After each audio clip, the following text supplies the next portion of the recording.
Man, I don't need to buy another lip gloss for the rest of my I life. was about to run to Sephora and buy, I was gonna buy this lip gloss from, what's the name? Dang, Amicole. I love their lip glosses. Yes. I Love haven't their lip tried it gloss. yet. There's another brand, black owned brand called Pound Cake. Yes. I want to try theirs Mm-hmm. too. I Mm-hmm. want to try theirs too. I've been meaning to tell you that I read this since I read it the other night. I read it in one Mm-hmm. sitting. For Oh. those that are not watching, Harriet Tubman live in concert by Bob the Drag Queen. Now, they sent Gallery Books sent this to me in the mail.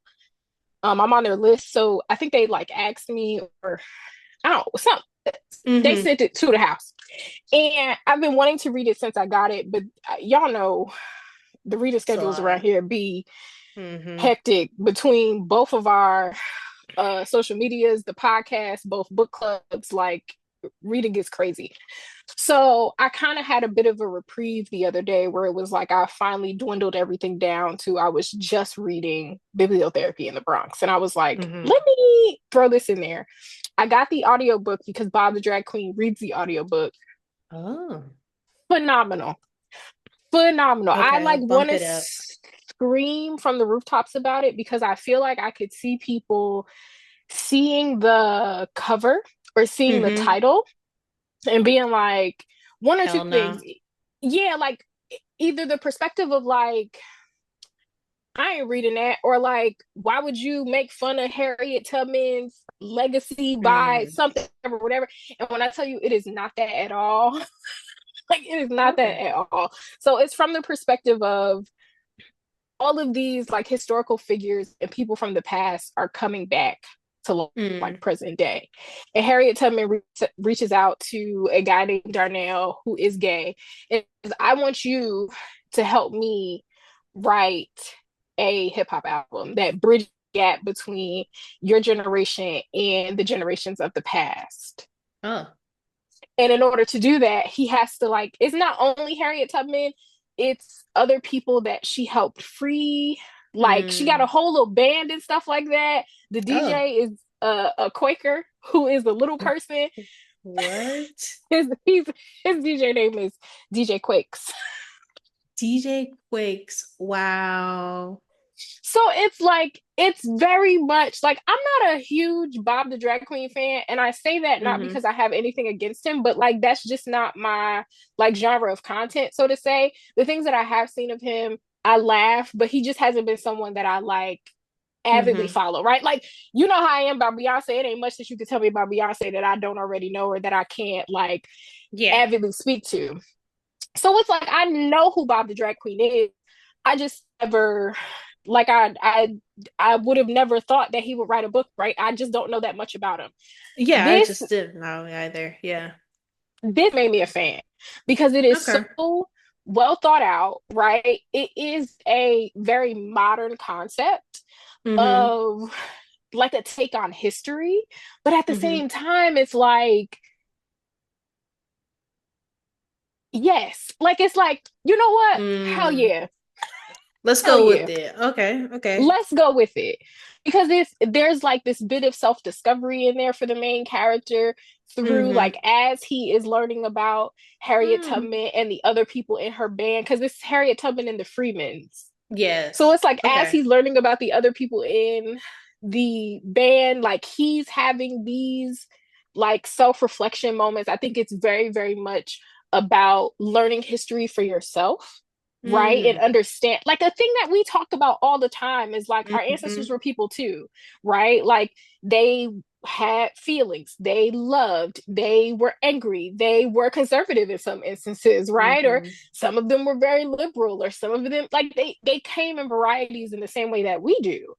Yeah. um so it's I It's a would good, love to okay. see I would love to see more books that present history in this particular way because I I think there like are going to that. be like a large group of people that can take this in the same ways that you and I can easily read a Toni Morrison book. Like Yeah. the way that Mm-hmm. we can read a historical fiction about slavery and not bat an eyelash really at the things that are depicted people Yeah. could use something like this if that's not their jam. I just got it on Libby, but I'm 314%. Not 314. So I might just beg. Well, the book is already out, so I can't beg gallery. You might be able to. Okay, I'll try. You might be able Or to. I just might buy it. Who knows? Yeah. Um, but no, you know who's I started Josephine Baker's memoir. Okay. That is a very fun memoir. It's Okay. not, I don't know, like she's very fun, very free, which kind of new, but like she is well traveled. She is all the like she's just a very down to earth type of person. And it's Hmm. just so it's kind of comforting just to listen. It's a fun little memoir so far. So I think so far I'm having fun with that. And it kind of reminds me when you were talking about Bob the Drag Queen. It's kind of like it's just a fun Right. book. Yeah, Right. not too serious, not too anything. It's just like this is my life. I lived a fabulous life in a sense. The person who did the forward, hold on, let me see. I don't remember who did the forward, but I'll look it up. But the person who did the forward for her book, they did a nice outline of like how she was revolutionary, how she really like even though like she lived in Paris, Paris was an area for a lot of our black greats like our James Baldwin's, Right. Josephine. Who else was who else lived there? Somebody else lived there that she named. I had to go through it again because I was gonna go back and like annotate it because I'm listening to it. But she gave a great breakdown of it and everything. So I enjoyed that so far. I like how fun it Y- is. It's not too serious. Yeah. And it's like even the moments that were serious Hmm. okay, in Bob the Drag Queen's book, they still were it still was in a way that was tangible and relatable. So Hmm. I think y'all should read that. I think that'll be like a Oh yeah. surprising, like I'm expecting to see it on a lot of people's Okay. faves for the year. I'm gonna get that one for sure. Yeah. The first book that comes to mind for that is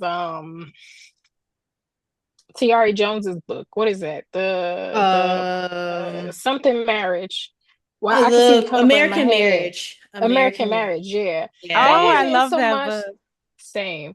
That one didn't so much as cover religion, but I think it covers that aspect of like Holding you someone grow and you down. change, right? Like you grow and you Hmm. Yeah. change, but that doesn't Yeah. always negate your actions from the before. Yeah. Like Yeah. what I Yeah. was living in here with This a kind of ghost, it time. was you. Yeah. Exactly. It was you. This kind of ties into something that I wanted to talk to you both about, which is how I was just having this conversation with my class. I teach bibliotherapy to librarians. And we Hmm. were kind of talking about how, because they were like, different story arcs are used for different kinds of bibliotherapy. And I said, well, not necessarily, because it depends on the reader. But I think the universal thread of any arc is conflict. And so that could be conflict with the self, with others, or with the world. And I think it kind of ties into some of what the two of you are talking about with this, with these women who pride themselves on being wives, but their identities are so dependent on this trope of like the good wife narrative that the conflict is really about, is marriage a mandate for martyrdom? Right? Hmm. Like what is Mm. what is so what's the story you're telling yourself about yourself or who you have to be or who God says you should be in order to be a good woman or a good wife? Right? So Hmm. like I'm kind of thinking about it from that standpoint as well because I think in D. Danielle Thomas's recent book, The Day God Saw Me as Black, is such a great book, y'all. And she Yes, it is a was so theologian, but good. also you read it? So Yes. I good. listen, I love me some So D. good. Danielle. And I think Yes. she does a great job of like asking us to interrogate our Hmm. indoctrination as Black Christians and really look at the purpose of some of these oppressive, narratives that Hmm. we've internalized that what do we have to tolerate in order for God to remain good? And Yes. so Right. that's Yeah. kind of what's coming to mind for me as you guys are talking. That also ties Same. back real quick to the recent with Sinners when Lecrae was talking about Christians. I'm not sure if you saw that. Listen, I I'm did. going through major FOMO because I have not seen Sinners, y'all, and I am so Oh, salty yeah. about it. Okay. But Friend, you are going to you're gonna love love it. like from a reader standpoint, right? Like Yes. even if horror is not your jam, even if you don't really like fantasy or Mm-hmm. know much about vampires, but from a reader's perspective, all of the symbolism, like Mm-hmm. down to Michael B. Jordan playing twins, how that duality is Yes. Mhm. very, very obvious throughout the film. Like Mm-hmm. you're going to love it. You're getting gagged the I whole know I time. am. It's great. It's great. And I heard about the multiple endings. I love a movie that gives multiple endings Mm-hmm. because we want to imagine and we want to, Yes. think about what's our preferred ending. And so I cannot Mm-hmm. wait. I need somebody to come watch these kids though, because I can't make it to no movie theater with these babies on spring break.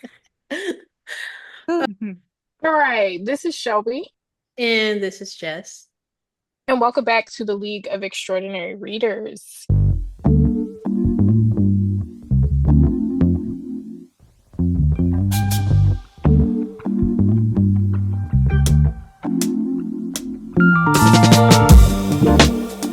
Y'all, we have a guest this week, and I am so excited because it is one of my very, very, very dear friends, Emely Rumble. Emely Rumble, LCSW, is a distinguished licensed clinical social worker, school social worker, and seasoned bibliotherapist and psychotherapist. I don't know why that word does not like me. With over 14 years of professional experience, committed to making mental health services more accessible, Emely specializes in transformative practice of bibliotherapy. Passionate about advocating for the integration of creative arts and psychology, mental well-being, and self-improvement, Emely champions the social model of disability, embraces a neurodiversity affirming therapeutic approach. A distinguished member of the National Association of Poetry Therapy, Emely's work has been featured in respected publications such as Parents Magazine, School Library Journal, Bold Journey Magazine, BronxNet News, Success Magazine, and The Bronx is Reading. Her debut book, Bibliotherapy in the Bronx, releases on April 29th, 2025, with Row House Publishing. That is today. When y'all are listening to that, y'all better Mm-hmm. be at whatever your nearest bookstore is, requesting it, buying it, do all of the things to support my friend. Emely shares her expertise beyond traditional avenues through therapy underscore NYC, her dedicated platform on Instagram, TikTok, and Podia, where she provides valuable educational content. Having earned her undergraduate degree from Mount Holyoke. Am I saying that right, Emily? Holyoke. Holyoke. Hol Okay, Mount college. Holyoke, yep. And completed her social work degree at Smith College for social work. Emely resides in the Bronx with her husband, two children, and her psychiatric service dog, Montana. Montana is her boo. She embodies a That's my holistic and baby. compassionate approach to mental health and well-being. Welcome, friend. I'm so proud of you. Well, turn up, Congrats. turn up. Thank you, thank you, thank you. I'm so excited to be here with y'all today. When you said Emily resides in the Bronx, I was like, oh, because I miss home so much. I We recently know. relocated to I know. Oh, Massachusetts, so Massachusetts. don't make me cry, y'all. But it's all good because the book tour gonna bring me back home to the Bronx Yes. this weekend. So I cannot wait for that. And yeah, we outside.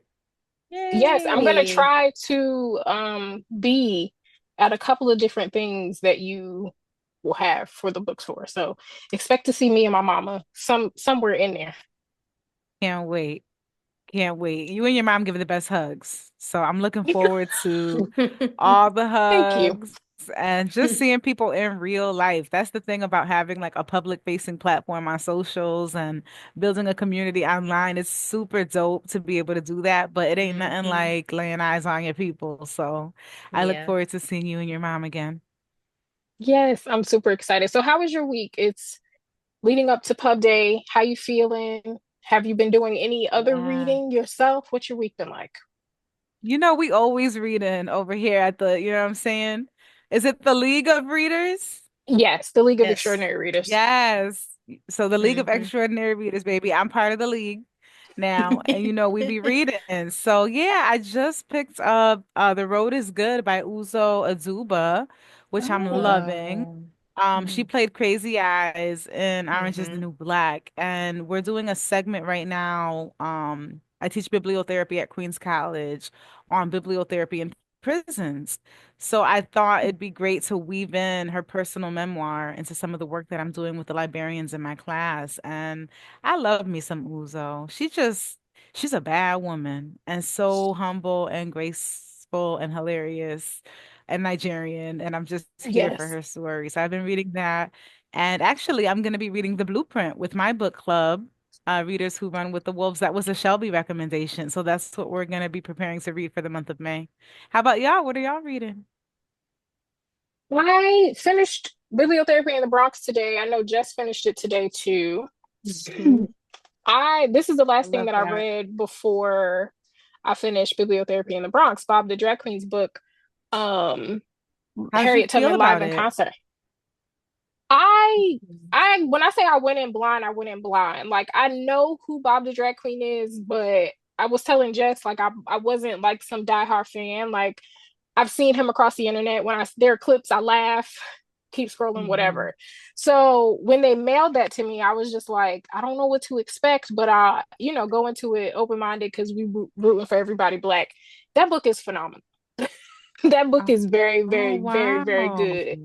Yes. And just the part that I didn't tell you is there are two songs that he performs at the end of the audiobook Oh, that are like based on like what he started writing, like what the ah, characters started putting together in the book. So Emily, all of these historical figures start to come back from the past. And Harriet Tubman reaches out to the main character and says, I want to write a hip hop album. And basically, the Lord led me to you, so you have to help me do this.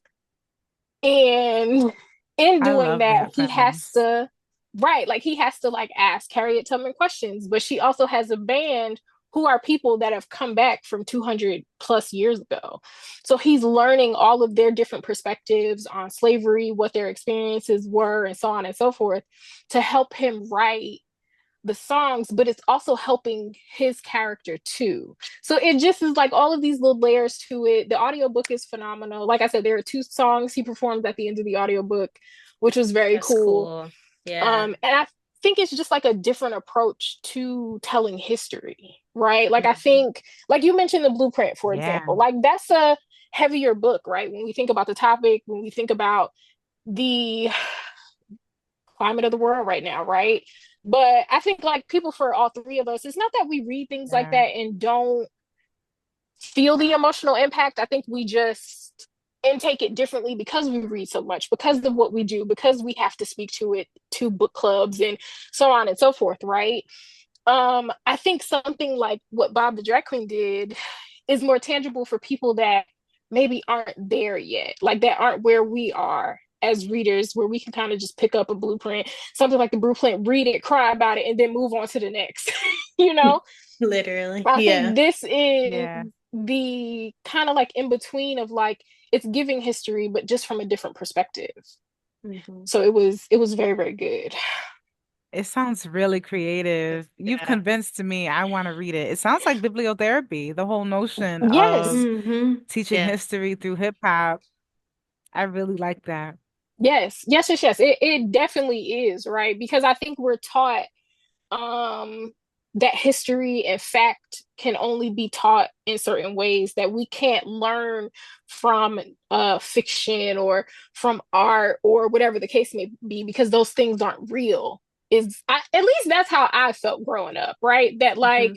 Yeah, oh yeah, no, those things don't really count, it's just art or it's just literature, right? But in all actuality, like you right, talk about in Bibliotherapy in the Bronx, it's the opposite. There's a whole bunch you right. can learn from fiction, right? If you just happen to Yeah, take the time and peel the layers back, right? You have the option of reading things at surface level, and that's fine. But you also have the option to read them deeper. And if you do, there's a world of yeah, things that you can uncover, not only about yourself, but the world around you. So Hmm. you're absolutely right. absolutely. It blew me away because I had no idea what I was going into. Like what I had in my mind based off of the title was not what I got. My mind went somewhere completely different. I don't know what I thought. I was not expecting it as well when you said it. I thought it was just like a regular, I don't know what I was expecting, honestly. Yeah. Yeah, like I thought it was gonna be. Okay, y'all know I'm special. My mind, I thought we were gonna get Harriet Tubman as a main character and like legit going through somebody like putting together a concert for Harriet Tubman. And that's Oh not yeah, I get that. necessary. The That's Yeah, title, not, the it's title would not, yeah, suggest yeah. that. Yeah, right. And yeah. that's not necessarily what we got. Okay. Like there are Yeah. bits of that, but like my mind, like in my head, I could see like Harriet Tubman on stage dancing. I don't know. Maybe I've watched the Boondocks too much Wow. in my lifetime. Well, listen, I like that you just said that though, because for a lot of us, our internalized representation of Harriet Tubman is like cold-blooded, stone cold, Mhm. flat affects on the face. When we conjure up Harriet Tubman, it's not like we picture her on a stage, lollygagging, dancing, Mhm. spitting bars. So Right. it's really interesting to hear you say, like in your mind's eye, you just didn't know what to expect. But then as you started reading, you were like, oh, this characterization of Harriet Tubman is actually new. And there's something Yeah. really Yes. different about it that feels really refreshing. And Mhm. that's what intrigues me about the book, hearing you talk about it, because I'm like, this is a different kind of characterization of Harriet Tubman. And it seems like, Mhm. they still wrote it very respectfully and in an Yes. engaging format. So I want to know more now. Because I was gonna say Mhm. it keeps Harriet Tubman's like her stone cold, like she still is, for lack of better words, the bad bitch that she has always been, right? She is still about her Hmm. business in this book, but there's dimension to her, right? Like it really brings up that like if you had the opportunity to talk to your ancestors, what would they be like? Mhm. And it's like, and Harriet Tubman had to be more than just the work that she did, right? Like Right. Yeah. that's not a culmination of her. She had personality. Yeah. She had feelings Yeah. and thought processes and so on and so forth. So it was, I like that. And there is a lot of stuff in there, like history wise, stuff that I had to go Wow. Google because I was like, oh, I didn't know that, or like I didn't realize like Harriet Tubman was connected to these people as well. So like it was Mm. very, very good. Yeah. I'm pleasantly surprised, honestly. I don't know I'm what telling I you. thought. I don't know what I'm I telling you. thought he would write, but it didn't, like when I saw it come in I think it's Libro, I was like, oh, that's cool. And I just kept moving. Yeah, because the cover doesn't tell you much either. I suppose that Yeah. was intentional to keep it Mhm. very basic, Yeah. but I Yeah. remember You're seeing not it on wrong. NetGalley before there was a cover. And then when the cover came out, I was intrigued. And then I was like, man, that was nothing. Like, but hearing Shelby talk about it, because I know when Shelby don't like a book, maybe she don't like a book. So the fact that Yeah. she has such good things to say and it engaged you, I'm like, okay, Hmm. Yeah. okay, No, I might like have I you've never literally steered me wrong. I read it in one sitting. Like when I say Oh, it pulled wow. me in and I got lost and I looked up and I was like, oh, it's 2 o'clock in the morning. I need to go to bed. Like I was Hmm. in it. I, Yes. Okay. so it's very, very good. Before that, I feel like this month I read Everything and Nothing all at the same time. Felt Um felt I that. was like sick in the middle of the month, so that kind of threw everything off. Um I text you, Emily, and told you about Zeal. You have to read Zeal. You have to. I added it to my list. I did email, but I never got a response. So that's okay. I still Same. ordered the book from Me Bookshop. too. Me Y'all too. are going to love Zeal. It's so expansive. It's so Mm. like it's like this different take on generational trauma. I think we see generational trauma from the aspect of like the bad things about us that we still carry on, right? But we never really explore how generational trauma affects our relationships romantically, right? And how the things that our ancestors have done or didn't do affects how they interact with us, and then in turn, how we interact and show up in relationships. So, Zeal was Mm. really good. I also listened to Ring Shout by P. Jelly Clark. That was the recommendation for Mm. sinners, and that was really good too. I think it's I a thought very you read accurate. I thought you read it before. I know I've Oh, been meaning to read it for a very long time. okay. It's a copy somewhere floating around here. Hmm. But then I saw it's on Kindle Unlimited for anybody that has KU and is interested in it. It's only 185 pages. It's very quick. But I can see, Emily, I know you haven't seen Sinners, so without spoiling it for you, I can It's see. okay. I've already watched all the think pieces. I know what happens. I know the whole. Listen, I don't know when I'm gonna get to a movie theater, girl. So please share. So it's it meets the Southern Gothic vibe. Mhm. And it's fast paced in the way that Sinners is. I think the thing that I enjoyed about Sinners is how dark it is. Like it just feels dark and creepy. Be in And the shadows. yeah, and I Mhm. like that, right? Like as the local witch, right? Like the scene where we meet Annie for the first time, I was like, that's where I want to live at. Like, how do we get Mhm. me a house in the swamp? Like that's where I would like to reside. Um, I Annie's a did. conjurer. Yes, she Yeah, is. yeah, yeah. I was like, I want to live at her house. But Ring Shout didn't feel dark in that way to me.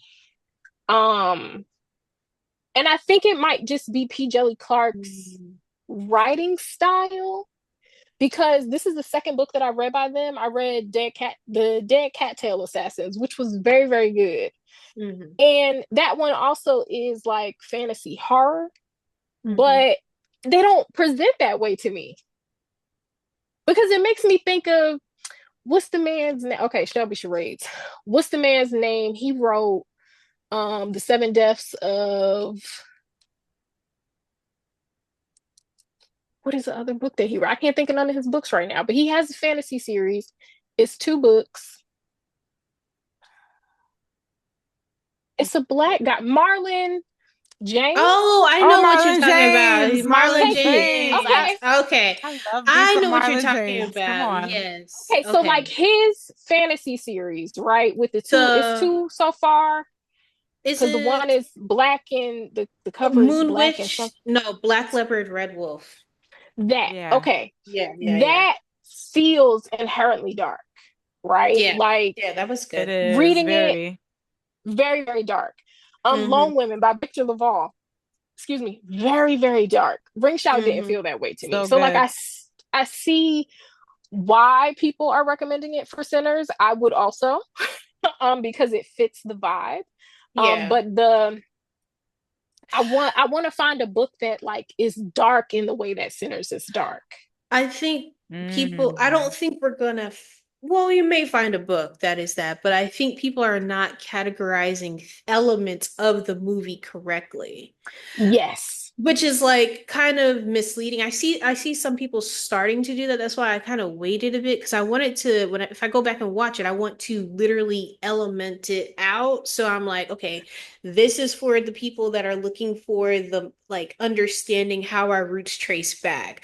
This is for the people that love Southern Gothic. This is for the people that like vampires. It's probably not going to be as gory or maybe as gory, but I don't know if people are categorizing things. And I want to call out the people that keep putting S.A. Cosby on there. Because what are we doing?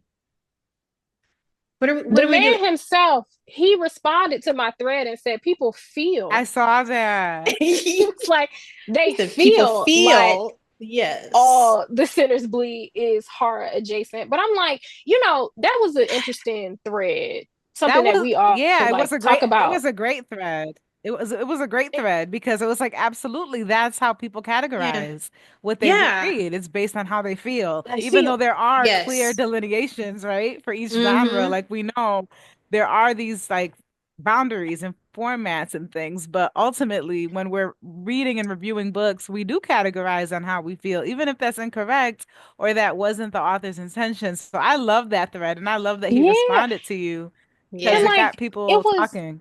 yeah, and it was like there were some people that I was saying to them, I was like, we can't just make up.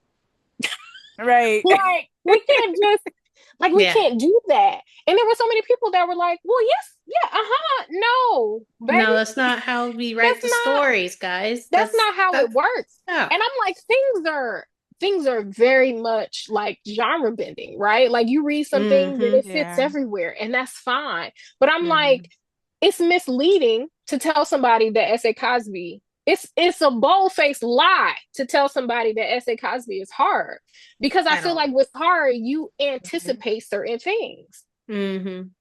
So Right. now there are And I people, love because what there you was, said, Shell, because you said, I guess I just don't scare that easily then. yeah, And because I I'm was like, like, It wasn't scary at all. Like I read All the Sinners Bleed, like I think January, and I'm still waiting to be scared. Like it was, or maybe like again, we read a lot of dark stuff, so then, but right, like that's kind right. of it, Your home for us. tolerance is higher. yeah. Yeah, that's But it why. Your was like, tolerance is higher than other readers. it's not thriller though. Like I will go to Well, the book. Well, Oh, thriller, well, not thriller, yeah, not thriller. not Sorry, it's horror. not horror. That's what I meant. Yeah. Not horror, but yeah. definitely like there's a thrill in that, but it's like not Or even horror with at all. someone, I mentioned to them, I say the best way that I can explain it is reading something like The Reformatory versus reading one of S.A. Mm, Cosby's books, right?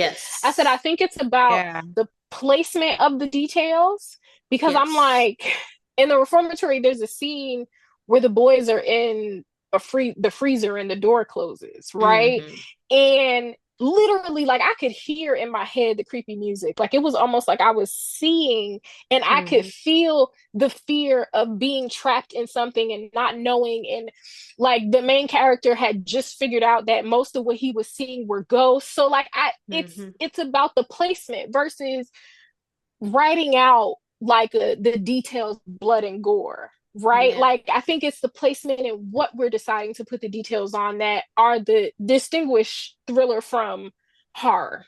Mm-hmm. Yeah. But Yeah. that was very much Yeah. an interesting conversation. I Jess, love what you how say Yes. was about details though, because there's a lot of psychological thrillers that people would call horror just That's because true. of the nature in Mm-hmm. which it haunts them after reading. And it's That's yes. like, well, true. that just That's true. means that the author hit a nerve. It doesn't necessarily mean the narrative is Mm-hmm. horror, but you might be horrified after reading a psychological thriller because that's the point. It's Yes. psychological. It's supposed to, Yeah. Right. scare It's you or supposed to stick with make you. you And it's, think in a Mm-hmm. certain way. Yeah, no. I was thinking about that too, because the first thing that came to my mind after that conversation was like, this is how history gets rewritten, because people are doing things based off of their feelings and not based off Yes. of The fact, facts. right? Mm-hmm. And I'm like, Yeah. I think there's like this level of duality that's missing, especially when I'm talking to people about books, because for Mm-hmm. whatever reason, it's like people feel like, oh, well, it scared me, so it has to be hard, instead of like, oh, this scared me, but I can see that it may not scare somebody else. And it scaring me doesn't speak for the masses, right? It could scare Yeah. me, it could not scare Jess. That doesn't negate our things, but that also doesn't change the genre, Yeah. right? Like that also yeah, doesn't yeah. whatever. So the first thing that popped into my mind was like, oh, this is how history gets rewritten, because people go based off of their feelings and not based off of Yeah. Exactly. anything else other than that. But Jess, how was This your is week? a big theme. Oh, sorry, go ahead. It's okay. No, What no, were you you're gonna good. say? Just tell No, go us. ahead. No, I go just wanted to ahead. add a little something extra there before Jess shared, because maybe she got something to say about this. But one of the things that I've learned is that for some of us, as we process what we read, right, some of us are like top-down thinkers, and some of us are bottom-up th feelers. And so there are Yeah. people who read, and it's like you have to be able to understand something intellectually before you can allow a feeling response to happen. And then for some people, it's really about the feeling response happening first, and then you can sort of Mm-hmm. process it through logical thought or like make connections after. And so it's interesting just to hear you both talk about how you engage with literature from a feeling standpoint, and also like the intellectualization that has to happen in order for you to see what you think or Mm-hmm. determine, is this a book that I think the author did their thing, and Yeah. he pretty much they did what they came to do with the text, or is it kind of just something that was just escapism and that was good enough? But I think it's really interesting to have that conversation because of how we come to the text and process um what we're feeling or what comes up for us. And some people don't Yeah. process at all. They just want to read. So it's interesting to Yeah. think about it from that lens as well. Oh, absolutely. I think that's how I reframed how I write my reviews as well, because I wanted to obviously input how I felt, but I didn't want to skew people away from the facts of the book that this is, Yeah, magical realism. This is this element. This is this. These are all the elements. And like maybe this may not be for me, or it is all the way for me, and it may not be all the way for you. But here are the facts at the end of this post of like, here's how I would recommend it to you. Here's who it would feel better I love that. for. So I think I had to sit because I used to get bored of writing reviews a little bit because I'm like, I'm just writing like, okay, I'm writing out all my feelings, but like, I'm also servicing the public and the masses of like, okay, I'm trying to tell you about this book that I feel may be good for you and may not be good for this person, those type of things. So I wanted to give my platform a little bit more meaning when it came to my reviews, especially writing them. So when you say that, like I try Yeah. to balance both, like the feelings versus the facts. Like here are the facts. Yeah. I Yeah, really yeah. love that because it's rare to read reviews these days that points out what the stylistic elements actually are. Like to Shelby's Yeah. point, there's few readers that are that studious about literature to the point where they Hmm. can even name those literary devices Yeah. or the genres correctly. So I really value that, especially as a bibliotherapist, because when I'm looking for books for clients, I'm pretty aware of who my client is as a reader, what stylistic elements Mhm. they're attracted to, which they avoid and why, right? So like knowing that is actually really helpful to someone like me or to a librarian or to anybody who prescribes literature because that's central to the way that the story gets told. And that's how we do Yeah. or do not connect to narratives, right? It's like the style, it's the voice of the author, it's the way the story gets told that either makes us connect or decide that it's not really landing, with me. This Yeah. one's not for me. So that's so That's cool. Yeah. So yeah, my week was pretty cool. I read I finished The Bluest Eye. Still processing that one. I don't know if it's a I heavy one. Yeah, I don't know if I like it as much as I thought I would. I'm Okay. still It's processing dark. that part. Yeah. And then I read Their Eyes Were Watching God, which made me feel like home a lot because I haven't read it since high school and I didn't appreciate it then. Now reading it at 30 years old and like listening to the elements, being a Floridian, it's like, oh, I know where that is. I know where this is. Like, oh yeah, that is definitely a swamp with some alligators in it right there. Um, I enjoyed Janny. I enjoyed journeying with her. I enjoyed just seeing her transform throughout the book. And I really liked that a lot. And then I started Josephine Baker's Classic. book, um, her memoir. That's also really great too. I think it's a pleasant way to see a Black woman just living life in Europe and South America and journeying and living life and being Black and fully Black. I like her memoir a lot. And it's quick. It's like 2 hours, 2, 3 hours. Oh, Is Oh, okay. that the well, one, Jess, that just came out? yes, the one that just came out. I was gonna Yeah. say, wait a second, because you read your Yeah, never mind. It's your two, you three listen to hours. your audio books on like 5 speed, heifer. You ain't slick. How Yeah, how yeah. long is the book That's actually? impressive. Okay, the book is actually, I think it's 6 hours in Right. Okay. actuality. So that make more sense Yeah, because I'm sorry for like two I told my hours. I told my friends we were reading in the park. We went to rep clubs reading in the park, and we were talking about audiobooks because we were listening to Octavia Butler's Parable So the first two chapters, and they played it out loud. And I was like, dang, this thing's slow. Like, it's so slow. They were like, what are you talking about? They're like, we could speed it up maybe at like 1.25. I was like, you guys don't want to know what I speed it up to. I'm They were like, impressed. I've never met somebody who reads audiobooks at five I no, speed. was That's being she's very no, facetious. she's being I'm being no. funny. She That's does wow. like it. two No, point two 2.10. point yeah, like Okay. 2.10 is her like That's sweet close to Yeah. spot. three. That's still impressive. I'm a two X girly. 2x. But yeah. yeah, Yeah. So they Yeah, were, 1.5 no. is slow. yeah. I was like, can we speed it up just a little bit? But I knew there was it's an array of readers in the park. I know we got to slow it down. But I was like, I don't remember listening to this slow.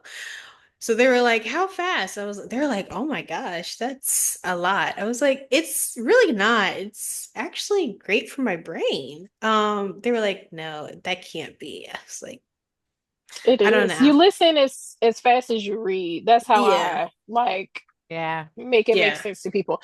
You were talking about their eyes were watching God. I need you to Yes. read Tar Baby Oh, because I feel yes. like Tar Baby is like Yes. their eyes were watching God's like Mm, spicy baby middle cousin. sister. Like Okay. not the baby sister, but like the middle sister that ain't, the middle child is the one that you gotta be like, all right, girl, all Yeah, right, yeah, yeah. ready. Okay. That's Tar Baby is the Maybe that'll, yeah. because I think their eyes are watching God is focused on Janie's journey through hmm figuring out relationships and figuring out societal Yeah. standards and Yeah. all of that sort of thing. Whereas Tar Baby gives you all of the outside factors, right? All of the hmm things that could affect why you think the way that you do, why you show up the way that you do. hmm Um, and Yeah. like I Yeah. you got I Retard think, Baby. yeah, I'll read that next. Oh, I forgot. I'm reading All We Were Promised by Ashton Lattimore. That's a really nice, so far, a nice historical fiction. Ooh. Um, That's the lady. you'll know the cover when you see it, I think. What'd you I say it's think called? All We Were Promised by Ashton Lattimore. Oh no. Okay, I know what you're talking about. I was thinking of Oh. somebody else. Yeah, that one I have falls. this. You do? Yeah, Yeah, because I it's got pretty it good. from Book of the Month. Yes, yes. Yeah, Ah. it's nice. It came out last year, this month actually. And yeah, it follows three women, three black women. One is she came from a plantation with her father. They all moved to Philadelphia. Well, one lived in Philadelphia, two moved to Philadelphia. They ran away. Charlotte ran away and she moved with her dad, and her dad is white passing, so she has to act as like his like maid or something. And then the other girl that she befriends, Nell, she's like affluent black in Philadelphia. Like her family is pretty rich. They do they're really well off. And she has several different companies, not companies, but organizations, like a literary organization and another organization I can't remember. I just started like 25 pages in. And then I haven't gotten to the third character, but she ran away as well. And she's also like more of the rebel in the bunch. So it's pretty much following all three of their stories and how they're interconnected. And so far, I like it. I'm trying to think of a book that has been based in Philadelphia that I've read. Probably have, but I just can't remember. But it's very, very fascinating. I like it for the 25 The Water pages in it. Dancer. There we go. The Water Dancer Yeah, yeah, yeah. I is a gotta historical remember. fiction that has. Did y'all notice that? What my friend pointed that out recently. He was like, I literally can see when you're scanning your brain for information. And now every time I do it, I like catch myself doing it. He was like, you literally like, he was like, I can see you like, and I'm like, I never Going noticed through I the do that. But archives. Going yeah, through the like art, it's like, yeah. and it's funny because that's what it feels like to me, like where I'm Mm-hmm. like kind of looking through a Rolodex, like it's in there Same. Yeah. somewhere. What's the information? Yeah. But Mm-hmm. having somebody point it out is funny. But yeah, no, Yeah. I love I that. started reading that one. Yeah. I don't know why when you said the name, I thought you were talking about Asha Lemme, and I was about to go on a rant on how I hated her last book. Ooh. You know what? Which book are you talking about? Hold on a second. Oh, The The Wildest Wildest Sun. Sun. Oh, do I have that? I think I have that. Take It's it back. somewhere. Take Take it it back. back. It's nuts. I guess I'll You sell it know, on I'm not. Pango. I'm not. Y'all know that like I can be very objective with books, right? Like just because I don't like it doesn't mean that somebody else isn't gonna like it. Like I understand that. This one, like I don't know, like I really want to talk to her like personally and be like, what was the point? What was the reason? What were we Yeah. doing? Like Is this it girl, nonfiction? no, it's fiction. And the It's main fiction. Okay. character is an orphan. Her mom left her, if I remember correctly. Her mom left her, and she's got it in her head that, oh, what is that author's name? What is his name? Hold on a second. Because it's like a Hmm. like a big white author. Hemingway. She thinks Hemingway is Ernest her father. Hemingway. She What? thinks the main character thinks that Ernest Hemingway Okay. Oh. is her father. So this entire book, this girl, this black girl, is all but stalking Ernest Hemingway, trying to fit like maybe if I just look him in his eyes, he gonna figure out that I'm his love child.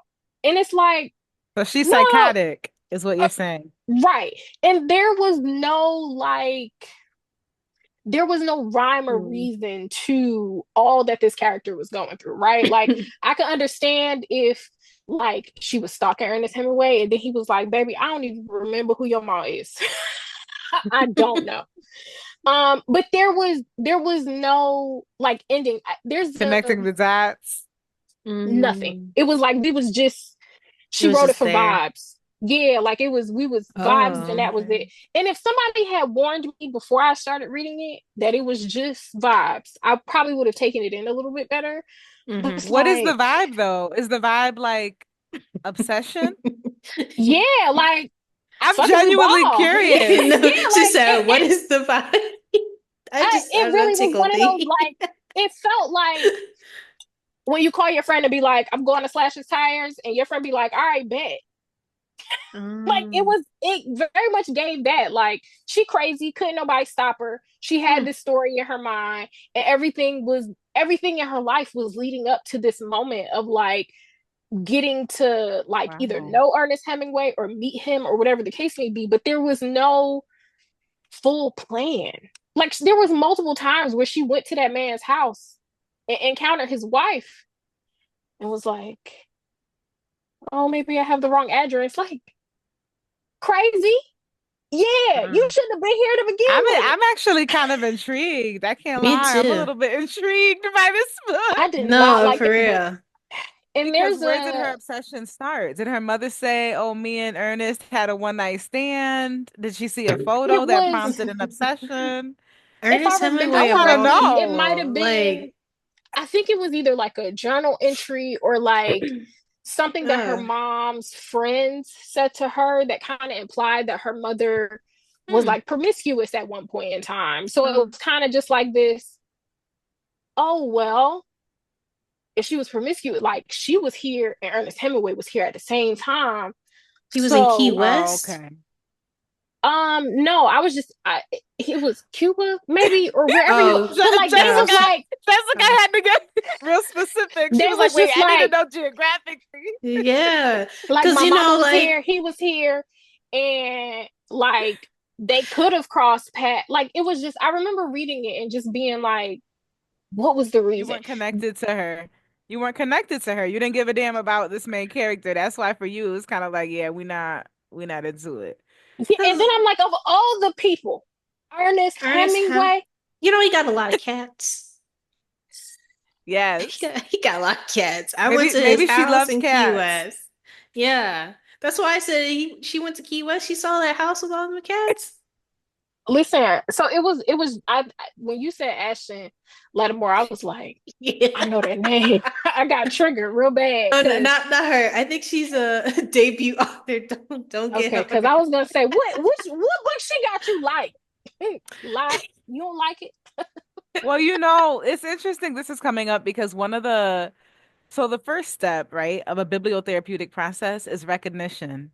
So this is when we Mm. recognize ourselves in a text or a character, or we feel, compelled to keep reading for whatever reason, right? We're invested in the story. And usually you know that within the first 50 pages. So Mm. this idea that like you started reading the book, you weren't connected to her and you didn't understand her reason for this obsession with Ernest Hemingway, but you kept reading. I want to know what made you keep reading.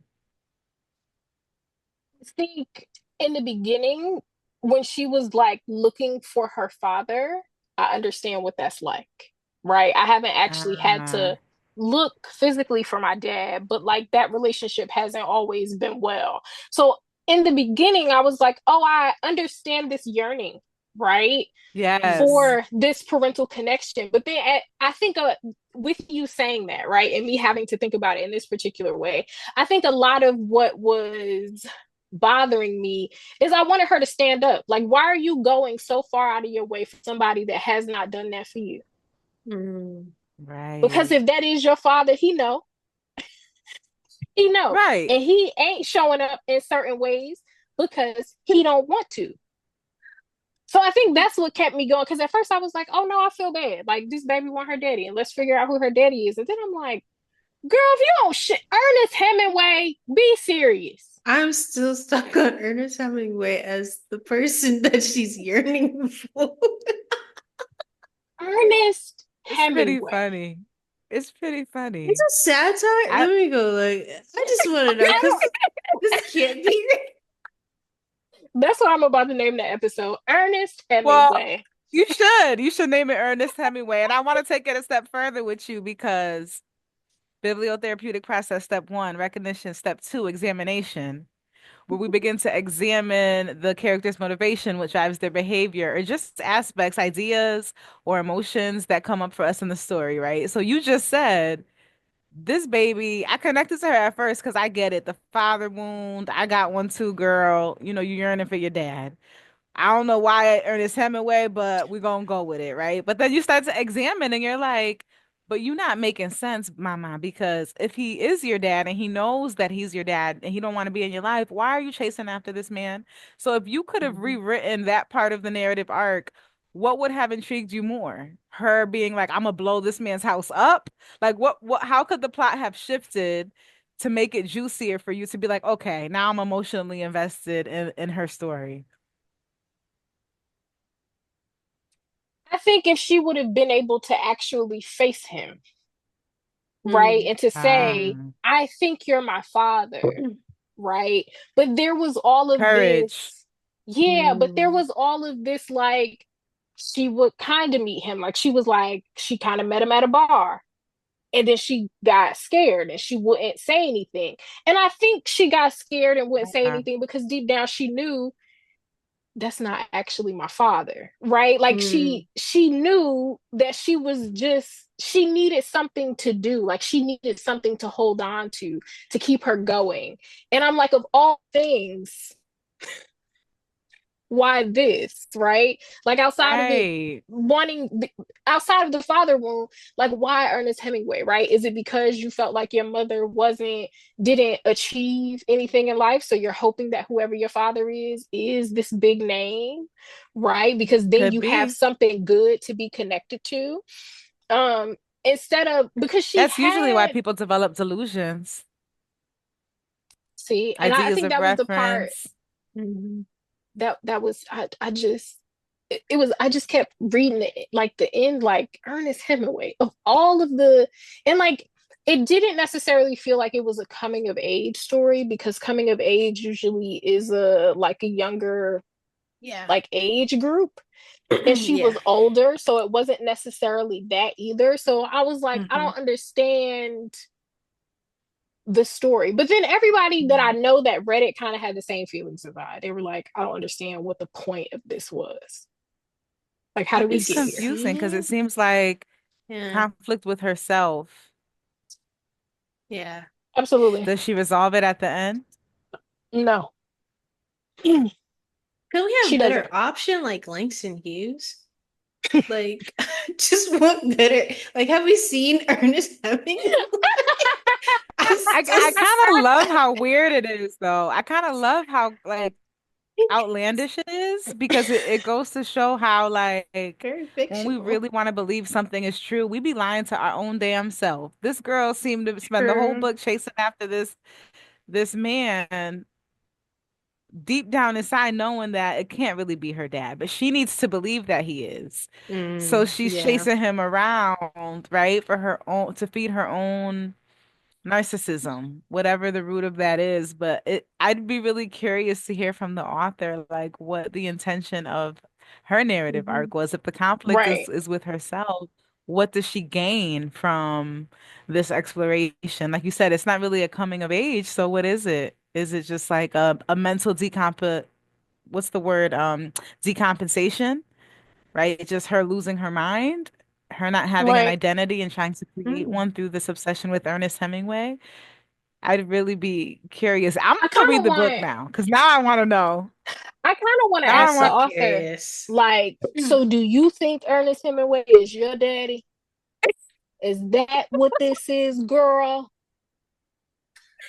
Is that what it is? You think Ernest Hemingway is your daddy of Maybe all the people? Oh man. Ernest Hemingway. that's a good question. That's a good Every time I question. walk past, like if I'm in a bookstore and I see Ernest Hemingway books, like I be wanting to grab the nearest person and be like, that heifer said, that heifer wrote all 300 something pages of that book because she thought Oh my Ernest Hemingway God. was her dad. My my Wait, association with Ernest Hemingway was not necessarily anything of this. And now we have him in a same, book. Because what? same. What's the And if I title? I need remember, to write it down. The it's called The Wildest Wildest Sun. Sun. Yeah. The Wildest Yeah, Sun. And I'm definitely gonna read it. the cover is beautiful too. Like it's a It beautiful book is. cover. It looks very, and if I remember correctly, I enjoyed her first book. Her first book was 50 Words for Rain, which is Yeah, I saw also that. about an orphan. Um, so there's obviously some sort of like the author has a it's something that she working on. That's her She archetype. has That's her preferred archetype, the orphan. yeah, and she has a like an affinity to Ernest Hemingway because the book, if I remember I read this in school. There's like this boat, this short story about a boat by Ernest Hemingway. And it's like she has the boat, like that similar Hmm. boat that he talked that, Hmm. yeah. I- And there's actually a boat scene in the okay. book. So like Hmm. there are nods to Ernest Hemingway. It actually made me want to work through um I want to go back his and backlist. yeah. Because I don't think that I've read much Ernest Hemingway. Him Yeah. and Philip, what's that man's last name? Is it Thoth? Philip? Um I think I still have a book by him on my shelf too. I need to figure out which one it is.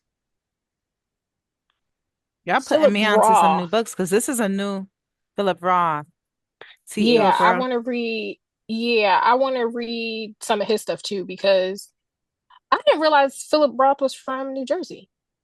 Hey. Philip Roth. Yeah, I've Hmm. seen people read through his backlist. Mm. And he's another like popular white Oh, male author. I was gonna say I thought he was black. He's white, but he's a Pulitzer Mm-mm. Prize Mm. award-winning author. Yeah. I'd be Okay. Yeah, he's afraid new to to me. I've read. never read him. I'll be afraid to venture into the white male Me books too. because But whew, I'll give Ernest Hemingway, he has not led me astray. And nothing's really been, from what I remember in high okay. school, it wasn't bad. It actually was Mhm. one of the few authors that kept me. I was rebellious when Engaged. it came to the required reading. I didn't like that. I wanted to read what I wanted to Same, read, not the required reading. But I actually liked his. It same. wasn't bad. Yeah. I I'll love The start. Sun Also Rises. That's my favorite from Hemingway. Mm, Okay, so now y'all gonna I'll start adding him into yeah. this year That's here and there. hilarious. Cause now, oh yes, I remember The Sun Also Rises. They have a different cover than Yeah, what they I'm familiar reprinted with. it. Yeah. That's one thing Okay. about these white male authors. They could just keep getting reprinted and reprinted and reprinted. Mm-hmm. Mm-hmm. And do. And do. Okay. Hemingway. So, bibliotherapy in the Bronx, friend. You put your Yeah.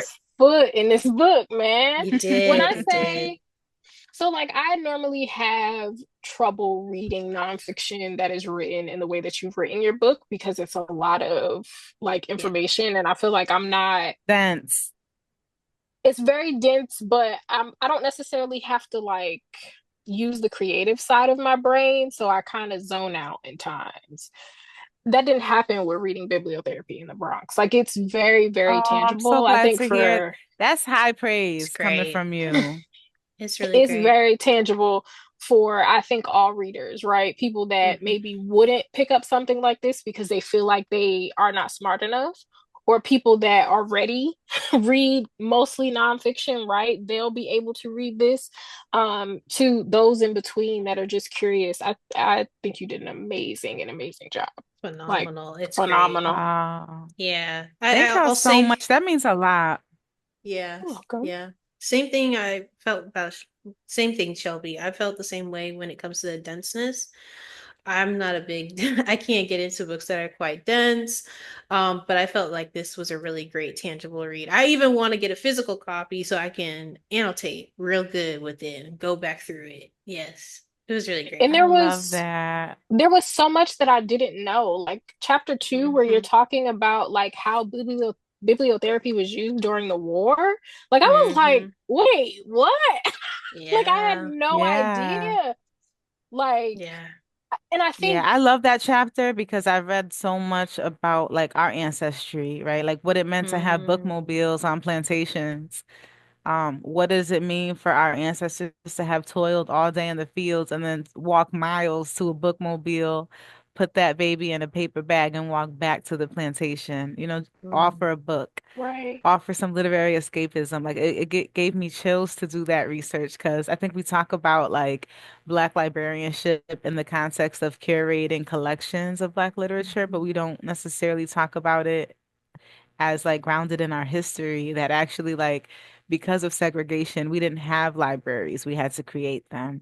And what did that Mm. actually look like doing that research for chapter 2 really brought me to my knees. There were so many nights where I was just like emotional and very enraged because I just felt like how have I been training as a bibliotherapist my whole life, and the names of these librarians and bibliotherapists and contributors to our history in this lineage have just been completely erased or just not included, in the academic literature. And so that was really, I'm so glad you started off with bringing up chapter 2 because to me that chapter really is ancestral. Mm. Yeah, it was That's that beautiful. was it was just like all this information. I think just with like all that I do read and like I think this year, and just we had this conversation. Like I feel like I'm understanding more like the role that I play as the host of a book club, right? Mhm. Like it's not anymore just about picking a book and having people to talk to about it, right? It's turned into this like, oh, I'm guiding people through changing their perspectives, right? I'm Mhm. Yeah. guiding people and helping them see the world around them differently, right? So to see that this is literally ancestral work, right? Like what I'm Yeah. doing is far beyond just me searching for a community that I didn't feel like I had before, right? Like Hmm. it's something that like is rooted in me. Like that's I wish Yes. we got to protect our history. Like this is stuff that Yeah. I feel like we should have known. Yeah. Yeah. Absolutely. Yeah. That Yeah. was my goal. I wanted, especially Black readers, to, when you finish reading, to feel like, oh, okay, well, baby, I'm a bibliotherapist. I've been doing this my whole life, and I'm gonna keep doing Right. it, and I'm, Hmm. deepen my practice in doing it. So I love to Hmm. see it. Yeah, That's absolutely. amazing. Like I think just like thinking about my life, like Jess and I had this conversation a few episodes back where Jess talked about how like her journey into like Black literature kind of started on her own, right? Like she didn't have certain representation from school or from her parents, right? Whereas for me, I was the opposite. Like my mom's bookshelf has always been blackety, blackety, black, black, in a variety of blackness, right? Like you could pick up How Stella Got Her Groove Back, or you could pick up Push by Sapphire, or you could pick up a Walter Mosley book, right? So when I think Yes. about my life and I think about my mom and her friends, there's always been this aspect of bibliotherapy, right? There's always been this want to sit down and to talk about books and how they have impacted us, or how they could impact us, or what feelings we got from it, or why some character was trifling, or whatever the case Yes. may be. We've always been doing that.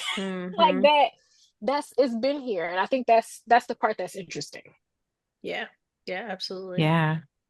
I think for the folks that are not familiar with bibliotherapy and what it means, do you mind explaining just a little bit, just to give a tidbit of what they can expect from the book? Yeah, absolutely. So my work as a bibliotherapist is really about I'm actually a mental health therapist, so I should say that because you can specialize in bibliotherapy, and be, in a different profession. So it's always good to ask folks like, what is their training? Or, I'm not, and I write about this in the book, too heavy on like, well, what are your credentials? But I do think it's important to say that for me, I am a mental health therapist. I'm licensed, I'm board certified. I diagnose mental health conditions and I treat them. And so, as someone who specializes in bibliotherapy, what I do is I use literature as a therapeutic tool in my sessions, in my work with clients to help guide a therapeutic process, to support emotional insights, perspective shifts, emotional healing. Really, there's so many different ways that therapists can use literature to help someone process grief, process trauma, develop. Um, just the exploration of themes of identity, right? Skill development. You can get really creative depending on who you're working with and what brings them to therapy. So that's kind of how I incorporate bibliotherapy into my work. And sometimes that's prescriptive, where a therapist will just say to you, "Hey, I think you should read this book to further your learning or to help." Make connections between the work you're doing in the therapy room outside of the therapy room. But bibliotherapy can also be interactive with your therapist, where you're reading with your therapist, either a book or you bring your book into session. I love that I counsel so many readers because sometimes it comes up organically where a client will be like, "Girl, let me tell you about this book I read," right? Like we as readers love that. We have our fictional boyfriends, we have our insights that we gain when we're especially engaging with fiction. We get attached to certain characters, or we start thinking differently about some of the symbolism and archetypes, right, that are coming up for us. I do a lot of dream journaling with clients. So sometimes you might find that, one minute you're reading a book and then now it's showing up in your dreams and you're bringing it to therapy because you're like, "Oh, girl, I cannot stop thinking about this," or "This is haunting me. What do you think it means?" Right? Like therapists are uniquely trained to help bring your awareness to what is unconscious, right? How can we make what's unconscious or what you're not able or willing to face conscious, bring it into your conscious awareness so that we can deal with it, whether that be we need to go through a grief process or we need to integrate, you know, um, some of the pieces that have been fragmented after a traumatic experience, or, there's just so many different ways that it could look. Um, because I find that when I engage my clients using literature, it's an entry point to having some difficult conversations about things that are otherwise really hard to talk about.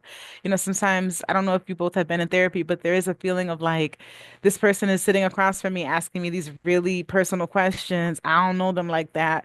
Or, we don't have trust established like that yet. And it can feel really vulnerable to have a therapist trying to just like jump right in there with you. So when we're having those conversations using literature, it really helps to bring defenses down. It's also a creative intervention because, especially for people who are reading, they'd rather be reading than going to therapy. So if I can incorporate what you're reading into the therapy, it will feel more natural for you. It's a great way to build rapport. And also, once we've engaged in some bibliotherapy, I'm going to use that as a tool to support your process. So one component of bibliotherapy is also expressive writing. So getting my clients to write a letter to a character, write up a different ending, um, even engaging poetry therapy, right? With like writing a poem, rewriting a poem. I think language in and of itself is difficult to access when we've been through trauma. And so any way that we can support accessing language, naming things, that helps us with meaning making because we're storytelling beings as human beings. And so I'm also trained in narrative therapy, which is a key component of how I use bibliotherapy because I'm always helping clients look at the stories that we've told ourselves about ourselves, and are those stories true? And how can we reauthor them if they're not true? Or if we've inherited stories that maybe we decide, you know what, that's not really my story, or that's not really what I want for my life. Okay, well, what do you want? And we can reauthor. And that can be a starting place. So it really can look different depending on who I'm working with, what the goals of therapy are. But I'm just a big fan, obviously, of bibliotherapy. Amazing. That's so cool. That's so cool. It really is. What is your process like looking for books for your clients? Is it, do you only like look for books when you like have a client? Like, is it after a session you're like, okay, I need to find something for this particular client, or does your brain just work in a way where it's like you're always kind of looking? Yeah, I'm a lot like you. I'm always looking. And I have a Okay. Rolodex, in my mind mentally, because I know, right? I've been a therapist now going on 15 years. So I know what lands generally with what kind of client based on their intersectional identity, their reading preferences, their genre preferences. We talked earlier about stylistic elements like, is this a person who's really drawn to fiction? Is this a person who's more into poetry? Is this someone who's really turned off by symbolic language and flowery prose and they just needed concrete, specific, tell me what you mean, right? Like, is this someone who's really engaged with reading dialogue, right? Like I use a lot of plays. Like it's not just that I use novels or poetry. Like I can get creative. So sometimes I'm pulling song lyrics or Mm. a scene from a TV show and we'll print out the conversation, the dialogue, right? Like it really just depends on what is going to engage someone because bibliotherapy is less about reading comprehension and more about the emotional response. So I have a pretty good sense of like with music therapy, it's called the ISO principle, right? The tempo or the kind of music that's gonna hit the nerve, the mood that you're in. Same thing with literature. I'm looking for that ISO principle. So depending on Mm. the kind of vibe that we're going for, I have like a curated list for different sorts of life ailments or emotional problems. Like I'm pretty good with that. And I have like a personal bibliotherapy library, both digital and in my home. My husband hates that. I got book stacks everywhere. But in general, like I have a set of go-to texts for things like depression, anxiety, divorce, parenting. Like I've got a I love that. system and then I work Hmm. within that system. It's like a chaotic system, but it's still a Okay. system with a framework. Nice. Do you loan the books to them as well if they may not have the I give books resources? away. Oh, Yeah, okay. I give books away Okay. all the time. And I'm fortunate in that way. I've reached the point in my career where I get free books all the time. Or I have a Yeah. relationship with certain publishers who know that I do therapy and I teach at the university level. So sometimes I got it like that, sometimes I don't. But sometimes I could tell a publisher, Hmm. hey, can I get an extra copy of this for my Hmm. class? Most recently, shout out to One World. One World sent me like 10 books of The Message by Ta-Nehisi Coates for my class. And Wow. was not expecting that. Most publishers would be like, oh, yeah, we'll send you an extra book or two for your clients, but One World was like, oh, we got you. How many you need? I was like, 10. They're dead. So I love that. But I'm always giving my books away. That's why I'm always like buying, more books. Let my husband tell it. I just be spending money on books, but that's not true. I give my clients books. I gift them books. If I have a client in a therapy room and they're like, "Oh, I want to read that book," I'm like, "Here, take it." Because I Hmm. think of books like, it's like my medicine cabinet. It's my bookish medicine cabinet. So that's how I prescribe. Nice. That's Nice. awesome. The Message is a phenomenal book. I think The So Message good. could be talked about from a bunch of different perspectives. You could use that book just to talk about confidence in itself. Ta-Nehisi Coates is Yes. a very confident man. Not once Mm, in any of his books is he trying to convince you of what his stance is, right? You could look at it from right. that. You could look at it from the historical things that he's talking about, style. Hmm. Like there's so many Yep. things in it. So Oh, smart. it's one of those small books that pack a punch. Yeah. It's I'm amazing. It's telling a you. great And I book. really respect his mind. Because he's not trying to position himself as knowing every damn thing, which is the, Yes. vantage point that I think a lot of writers write from. And even with writing Mhm. bibliotherapy in the Bronx, it's like, yeah, I'm a therapist. I specialize in this, but like this is a community book. Like I didn't want it to be super scientific or because that's the thing too with bibliotherapy and I think the creative arts therapies in general. There's a core argument there, especially for practitioners around is this scientific enough? Is it evidence-based enough. And so when I'm teaching bibliotherapy, especially to social workers and librarians, one of the main conversations we start class with is like, is bibliotherapy an art or a science? And I'll share with them some of the Mm, arguments that librarians historically have used or psychologists and psychiatrists have used. And it's always a really rich conversation. I love starting off the semester with that discussion because you find that we all kind of come to the agreement at the end of that discussion that it's a little bit of both. And yeah. isn't that how we heal? There's no Yes. remedy to heal. Like healing is a lifelong process. And so if you cannot engage your imagination and you cannot be creative enough to imagine and dream up better possibilities for yourself, then you will forever be stuck, no matter what science says. You have to be expressive and creative and find your voice and use your voice and grieve and shed. Like, what other way is there to be human than to create art, than to create Mhm. yourself, right? Yeah. I feel like I love the book by Rick Rubin. Um, the title of the book is escaping me now. I think it's The Creative Act. But I love that book so much because he talks about that, like life and living and becoming ourselves. Life is a creative act, and I think healing is a creative act as well. Ah, yes. Yes, I'm Sidebar. familiar. I had I don't think I knew what Rick Rubin looked like. And I'm gonna just show y'all the picture that popped up on my phone. Yeah, I saw the Yeah, picture too. So told y'all. I was like, wait, is he black? Let me Google him. Is he no, black? I was just looking up for the book, but I just in just case, because wanted I know to somebody buy gonna be in it. the comments like, why Shelby make that face? Because this is what popped up on my phone. I didn't know Yeah. what I was supposed to be Yeah. looking at. But Ernest, okay. that's the Ernest Hemingway vibe right there. That's That's that the Ernest Ernest Hemingway. Hemingway. Yes. Yes. Very much so. My other question to you is what is like your number, maybe top three books, maybe that you would recommend or that you have recommended the most, maybe? Because, it depends on the person, but like, what are some books that you Yeah. absolutely love recommending to your clients? Yeah, so this is a controversial one for therapists because it's pretty heavy, but I really believe in the medicine of this book, The Drama of the Gifted Child. This book kind of explores the origins of CPTSD and depression, how for many of us who are heralded as being gifted or so strong, right? These mythological women are beings.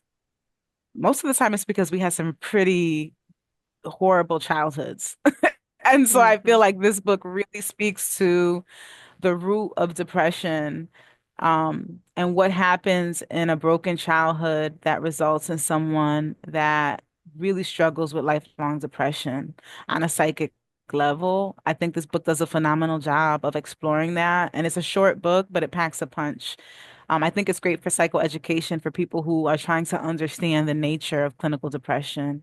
Why can't I shake this thing off? It really helps you to understand some of the early origins of what would cause like severe depression in adulthood. So I really love that book. Honestly, the Black Girl Call Home is a poetry collection that I use a lot in poetry therapy. Jasmine Mans is just one of the most phenomenal written poets, but also spoken word poet. I just feel like she's so anointed when she speaks, like you're gonna get this poetry healing. And I love that collection. I use it a lot um in bibliotherapy. And one book that you shared earlier in our discussion, was Their Eyes Were Watching God. And I use that book a lot because I think, especially for Black women and Black women who subscribe to this idea of like a certain type of Black womanhood or really feeling like I'm only a good woman if I got a man, or I'm only loved or lovable if I'm attached to somebody, right? Janie's journey and the way that the men that she chooses or that are chosen for her either break her or build her up, like her ability to eventually find herself um outside of those relationships and how those relationships held up a mirror to some of her own like developmental gaps that she ends up Yeah. having to like really overcome and fill is a really powerful book for processing grief, trauma, and life transitions. So I use their Eyes Were Watching God a lot. Um, and those are just three, but I have a bunch of books that like are my go-to books, but those are three that I definitely use often. Those are good. Every time I think of their eyes were watching guys, I'm like, the trifling heifers was hating on Janie and her They was overalls. hating. They was. Hating. They Oh was my hating. I'm gosh. Like, like, don't be mad because you can't do it. For you better know real. a bad bitch when you see one, okay? Janie was strutting down that road, okay? And was. Period. And Every was. Period. time. I loved her. Somebody was Hmm. laughing at me because when I described Tar Baby to them, I said the man in Tar Baby, his name is Sun. And I said, I know Tea Cake when I see him. I was like, Sun ain't nothing but Tea Cake got your first bad bitch and knocked her head off between the wash machine and dryer. Get your first When Listen, bad bitch and knock her all in the head. I'm like, oh tea I know cake, Tea Cake when I see him. tea cake was insane. He was a honestly, the mess. movie, y'all saw him in the movie. The portrayal of Tea Cake in the movie brought me to my knees. I'm still haunted I by haven't Michael seen that in so Ealy's long. playing Tea Cake. Whew. And and He Michael really Ealy brought the also madness was home. in For Color Girls. Yes, he That's why I don't like him. And was. then you want to know what else he was in? There was this show, I can't remember the name of it, but it was this show about this cult, basically. Hmm. When I remember the name, I'll let y'all know. But Michael Ealy was a villain in that. He's a great villain. I don't I'm trust him. telling You you. couldn't He tell And me is a he's that I great wasn't fine. really him. villain. Yeah, you can't look at him the same. You can't. You can't. It's because of him that I'd be like, Yeah. I don't trust black people with light eyes. Blame Michael Ealy. It's Michael Ealy's fault. He done imprinted on my mind. See, that's how the tism work. You tell me something one time, you show me something one time, and that is it for the rest of forever. It is not supposed to change. Yes. So they told me I can't trust Michael Ealy 3 different times. I seen it with my good eyes. Oh, Michael Ealy. Listen. So now he evil. Yeah. Now he evil. So when people be It's the like, "Oh, trickster he's so archetype. attractive," You so damn fine, but you evil. You're very So right? we much see. evil. We see you. We But see you're through those evil. I see eyes. you. Hmm. Because that show, it was like they were speaking of another author. The cult was based around who is the author that was obsessed with ravens? Evermore. What is Oh, his name? oh Come my gosh, it's right he there. old as Methuselah with Yes, it's not. the It's Ernest show. Hemingway's friend at this point. I'm trying to think of his I can't name. No, think he of the was way name. before. I know. Hold Because he was the on. one that said the raven said evermore to him. And I always say every time I see a crow, or ever since I've learned that crows and Bro. ravens Yeah. mimic, I say y'all was making fun of him and Charles say he Dickens. was No, crazy. Edgar Allan Poe. Edgar Allan Poe. There it is. Okay, Yes. so it's Yes. based That's on another these one. people that were taking like Edgar Allan Poe's literature like as law. And Mm. they had set up Mm. the cult in a way where like the people next door weren't even actual neighbors. Like they were a part of the cult and placed there. It had like Mhm. this little walkway between the people's closet, and that's how they kidnapped the lady's baby. That show had me tore up. I was looking at my neighbors like, I seen that show. Seen it. That's I seen creepy. the show. That It was sounds like very some creepy. Black Mirror vibes. I'm watching Yeah. Black Mirror right now, and I just love me some Black Mirror. To me, Black Mirror is real horror because what they managed to do with playing on like what could actually happen and probably is Mhm. Right. happening behind the veil, but they take it to like they go there, all the way there. And it's like our worst nightmare in terms Mhm. of like what could happen in our society if the shadow, the collective shadow were to whew, grow stronger than our collective light. And it gets too real on Black Mirror, but I just think the writing is phenomenal and I love that show Mm. so much. I think Are I've there only any watched. TV shows that you like recommend to your clients as well? Yeah, Good one. yeah, Yeah. Sorry, absolutely. There's a Jess. few. It's Oh, so you're good. funny. I just did one on it's so funny. We just did the Upshaws. Okay. Because there's Ah, a scene. Do you guys watch the Upshaws? I Like haven't On seen. not Netflix, I think, with Mike consistently. I've Epps. seen a couple of Okay. episodes. Hmm. Okay, because I have a client healing from religious trauma in the Black church, and there's a scene in there where the pastor it's hilarious.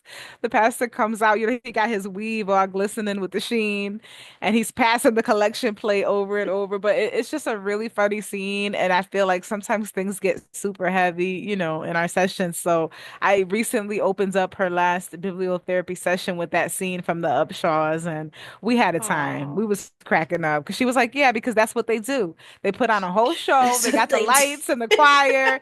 Next thing you know, the collection plate keep coming Yes. back around, and you like, didn't I already put my Yeah. $5 or 10% in that thing?" So Yeah. sometimes, yeah, I recommend shows, or I might, show a clip of a show to bring some levity to it, because a lot of it too is like knowing who my client is as a reader in terms of their mind's eye. Like some people read and they're visualizing what they're reading. Some people can't do that. Some Mhm. people read and they're hearing the voice of the characters. Some people don't. And so it's always really interesting to know, like visually and auditorily, and just like in terms of one's five senses, how do you engage with story? And then I'll use that to make the bibliotherapy session even richer. So sometimes I'm curating like a collage, or sometimes I'm clipping an audio clip, or Mm. sometimes I'm showing like some screens of a graphic novel. So it kind of just depends on who my client is as a reader, and then I present or structure our session around that. Okay. That's very cool. That's awesome. I think you'll when you watch Sinners, you'll probably pull clips for the specific client of yours when it comes to religious I'm sure trauma. I will. Yeah. Because Yeah. there's a Because lot of that discussion. Yeah. that scene at the end, I know Emily, you said you Mhm. basically know everything, but there's a Yeah. scene, well, like the beginning and the end, where the Sammy, the Yeah. main character, we in the beginning we don't know all that he's been through yet, right? We just see him all bloodied up, whatever, whatever, walking into his father's church. Hmm. And for me, it brought up this like neglect that the church has for personal feelings, right? Or for personal Hmm. trauma. Because obviously this baby done been through proverbial hell, right? And you hollering at him about giving his life over to Jesus, like, is he okay? Like, Read the is the room. is he Read the okay? Either. Yeah. Is he Yeah. okay? Jesus could Hmm. he could wait another minute. He'll be all right. Is my child okay? Is he okay? And when his mother Yeah. stands up to like have that guttural emotion, his father is like, no, sit down. What do you mean? This And why this baby got this why he was out there with them vampires to begin with. Because to you don't begin give a with, shit about that baby. You don't and you care know what? about him. Mhm. You know what was interesting is when they pan to the guitar in his hand and his dad is like, put it down, let go of all that. And he was like, you know what? No, I'm not. No. Because, like, I think that also was symbolic of like our gifts are the gifts that God has gave us are not only to be, of course, they're to serve. And this always used out of context of like, it's supposed to serve the church, it's supposed to serve the church, you're supposed to use it in the church. But I feel like, and this also I had to reconcile with, is your gifts are also valid outside of the church. Your gifts are valid to the masses, just as what we say Jesus has done and he works outside of the church is what we're supposed to be doing. Like for me, I had to come to reconciliation of like, I used to be very much involved in the church, of planning events, of doing X, Y, and Z, of, similar to like leading a book club, I was teaching Sabbath school, those type of things. But then when I separated myself from the church, I had to reconcile my gifts are very much valid outside of the church. It doesn't have to be used inside of the church to still serve community. And I think that Come was on, so decolonizing powerful. your faith. Yeah, hello. That book was That goes crazy. back to the Yeah. duality, right? Like we can Yeah. be both in the church and still have a life, right? Like we can Yeah. be Yeah. somebody's wife. Or like Um, Mm-hmm. something that you probably, Emily, could use for people that are decolonizing their religion is The Opportunity by T.M. Richardson. So this Oh particular yeah. character is in Oh. therapy because she's bisexual, right? And there are all of these things that are going Mhm. wrong in her marriage because she is trying to uphold what a quote unquote married woman should be doing. Like, oh, Mhm. well, a married woman only has certain types of sex. A married woman only, you know, can only do certain Yep. things. A married woman isn't supposed to be bisexual, right? A married woman Mm-hmm. isn't supposed to be in a poly relationship, right? So, although I hated that character because it was, oh, I was like, she couldn't have been my friend because she was talking to her friends very, very crazy, all because of these things that she just wouldn't unlearn about herself, right? Because there is no Yeah. duality in religion. Like, Mm. we aren't taught that we can be all things and that be valid. Yeah. Yeah. So That's a that good may be one Yeah. too. something. I mean, that whole series, it's definitely erotica. It's definitely, as I Oh like to call it, a yeah. coochie book. Mm-hmm. It's definitely a coochie book, friend. But Yeah. there is Miss there's Edith would love that one. Or even we were talking about a couple episodes ago, Parable of the Sower and Go Tell It on the Mountain. oh yeah. Both are great for religious trauma. Parable of the Yeah, Sower I use Go Tell It especially, on the yeah. Mountain a lot. I Yeah. haven't actually used Parable of the Sower for religious trauma, but that's actually a really great suggestion. I didn't Yeah, think about that one. from the perspective of Lauren and how she's grappling her father's religion and creating her own religion and going through that. I think it's essential. Yeah. It's a Yep. good one. Look Yeah. at you doing bibliotherapy. Come through with the prescriptions. You Love it. know, prescribing the people. Love it. Because that's exactly how Abs- you do it. Sometimes we do hmm pull from a scene or an excerpt. It doesn't have to hmm be the full novel. So I always, like to drive that point home as well that, it doesn't have to be when we don't have to read things cover to cover. I don't always hmm read things cover to cover. If I'm going to prescribe a full book, I only prescribe books that I've read, cover to cover. But that's a hmm perfect example in terms of like Lauren's reauthoring her take on faith and how she does it. You could just look Yeah. at her story and her character's development as a Yeah. guide. Yeah, definitely, definitely. But yeah, as we're talking about, I guess, women and trauma and all the things, we have some pop culture that we want you to get your input on. The first one, if you want to recap it, Shelby, about Jasmine and Cam yes. Newton. Ooh, the ghetto child. Jasmine Brown, I believe her full name is, aka Watch Jazzy via her socials, is a comedian, actress, who happens to be dating, and I use that loosely. She live in his house. Cam Newton. And it's interesting like the trajectory of her career because what made her popular was a segment that she would do where she'd be like, if he not paying when y'all go out, let that nigga go. If he not doing this, and this, let that nigga go. And she is now in a relationship with somebody that is projecting all of the things that she told us to let a nigga go for. And doing it in a way where she is demeaning other women in a way of like, oh well, y'all just mad about my situation because y'all don't know how to keep a man, or because my man famous and I got all this money and I live in a mansion. So she recently was on a Yeah. panel and talked about the difficulties of being a in a relationship and being a mother and having to take care of everybody and nobody caring about her or pouring into her cup, which is valid. But I don't know, like I just feel a way about someone who was so easy to tell us it's because we don't have a man. That's why we don't understand the things that she's putting up with. So if you had a client like that, Emily, what would you recommend for them as like a bibliotherapy prescription?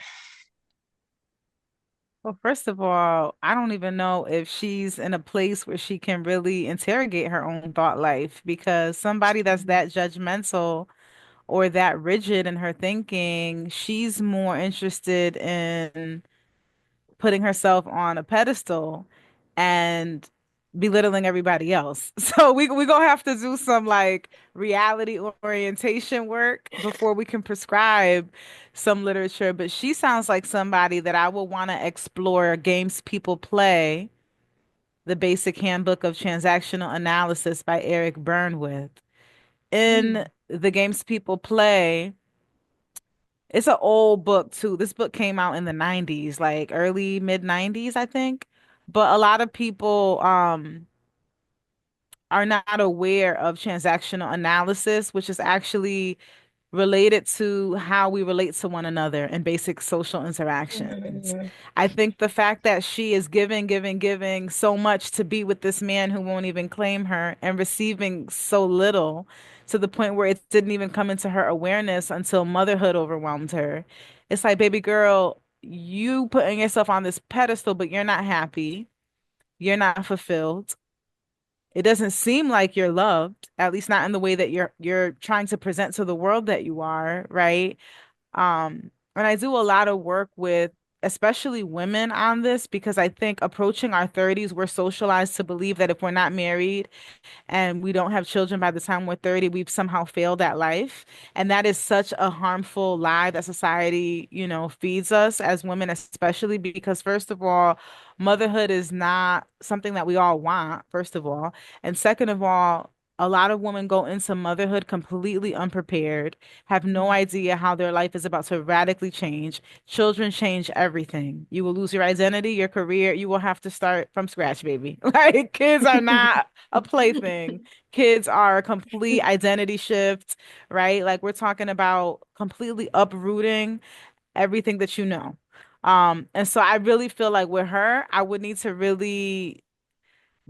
do something concrete specific, which is another reason why a nonfiction book, and something that is very like psycho ed driven because she clearly needs some help to like base her in the reality of what things actually are and why she feels the way that she feels. And then we can, maybe do something else once we get her to that baseline of like, let's look at the facts. I know that there's a Mhm. story you're telling yourself in your head about, oh, I'm with Cam and we this big happy family and look at my man and you bitches don't got him. But let's look at the reality. Like, how do you actually feel? Are your needs actually being met? Mm. Or are you playing yourself? It's interesting when you say like let's talk about the story that you're telling yourself because a lot of what I think I see in Jazzy is what I see in a lot of women that I think like you said, motherhood is gonna change you in many ways just because, right? Motherhood on its own. But I think a lot of the reason why women end up like divorcing their husbands or whatever the case may be is because they are getting into relationships to meet those goals of like I'm supposed to have a man, I'm supposed to have a kid, I'm supposed to do X, Y, and Z, and then they have a kid. And I think Right. having your child makes you want to live your life in a way that's different so that they don't get the misconceptions that you had, right? So Mhm. I think I see Yep. often, especially with like Jess, you may be able to chime in on this because we both watch a lot of people on YouTube. I see a lot of the girls on YouTube. They are family vloggers and they're, like Yeah. 27, 28. They get married and on paper Yeah. their husband is, oh, he is the pinnacle of a man and they have the house and the fancy cars and they have all the things and then a baby comes. Yeah. And then baby ain't even a year old and they be like, well, kick that nigga out of my house. It Got rid of that rocks one. the It boat. rocks the boat. Yeah. And I think that's why for me, Yeah. I'm like, I'm very intentional. Like I think about that a lot. Like when people say to me, like, oh, well, you getting up there, like you could have a kid. And I'm like, I'm not ready for my identity to be Mhm. changed in that way. That I'm part, not Yeah. ready. that I'm part. not ready Yep. for that. Yeah. Right. I like the babies that I could give back. Give auntie babies I know here. that's right. I Yeah. cuddle, hug, change a few diapers. Got to go by a certain Well, time. It doesn't, they Pay it it gotta back. doesn't, go. especially in like, Hmm. right. And in cisgendered heterosexual relationships, marriages here in our society in America, like it just doesn't affect men the same way that it does women. You think, and there's so many women who have the baby because they think it'll foster emotional intimacy in the marriage, or they think, he's gonna love me more if I give him a seed. And Mhm. it's like, sis, first of all, half of these men don't even know how to connect during the pregnancy because it's not their body, it's Mhm. not happening to them. Second of all, when that baby is here, that baby's gonna want you, not daddy. Mhm. So that man is going to have to actively develop a bond with this child. And are you creating a child with someone who is aware of the role that they need to play in order to be, bonded with baby? I think it really blindsides a lot of women to, you could genuinely be in love with someone and feel like you're ready and have the baby, but if you're not at the state of emotional maturity to realize that when that baby comes, that baby is all needs, that baby is all needs. And if you're with a partner who is selfish or who is not mature enough to understand that you can't be the you that you were to him before the baby came, because that baby's all needs and that baby needs you more than anything. It's body memory, and so not to say that in those early years, the man can't be there doing skin to skin and getting the bottles Mhm. ready and doing the things, but when it comes down to it, that baby is crying for mommy.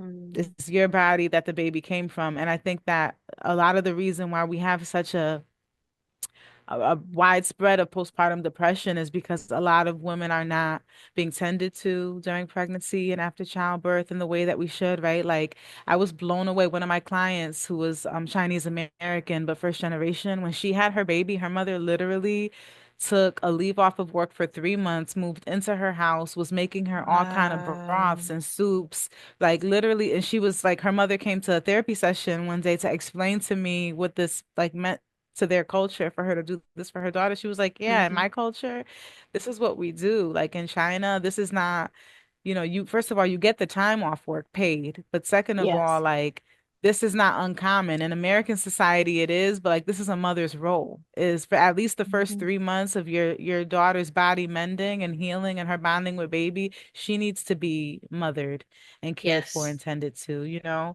and so, and that's just like the parent, like level. When we're talking about the partner level, I feel like, especially for some men, it's just totally, they check out. And statistics recently have shown that most men cheat during your pregnancy, which is a whole nother conversation to be had. But yeah, I think in terms of Cam's girlfriend or whatever he calls her, she needs a reality check in terms of like the dream that she's clinging to and what's actually happening. Mhm. Yeah. I That's am. crazy. Yeah.